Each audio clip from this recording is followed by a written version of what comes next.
তুমি যদি ট্রেডিংকে জুয়া মনে করো তাহলে এই 1 মিনিট তোমার ধারণা বদলে দিতে পারে। একটা প্রশ্ন করি, একজন সার্জন কি ইউটিউবে 2টা ভিডিও দেখে অপারেশন করতে পারে? না।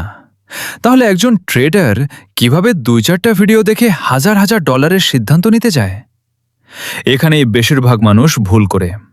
তারা ভাবে ট্রেডিং মানেই বাই বা সেল চাপা, কিন্তু বাস্তবে ট্রেডিং হলো সিদ্ধান্ত নেওয়ার খেলা। কখন ট্রেড নিতে হবে, কখন অপেক্ষা করতে হবে, কখন লস মেনে বের হয়ে আসতে হবে, এসবই একজন ট্রেডারকে আলাদা করে। মার্কেটে প্রতিদিন টাকা বানানোর সুযোগ থাকবে, কিন্তু যদি তোমার স্কিল না থাকে সেই সুযোগ তোমার সামনে এসেও চলে যাবে। তাই আজ থেকে চার্টের দিকে শুধু লাভের চোখে তাকিও না, প্রতিদিন নিজেকে আগের দিনের চেয়ে 1% ভালো ট্রেডার বানানোর চেষ্টা করো।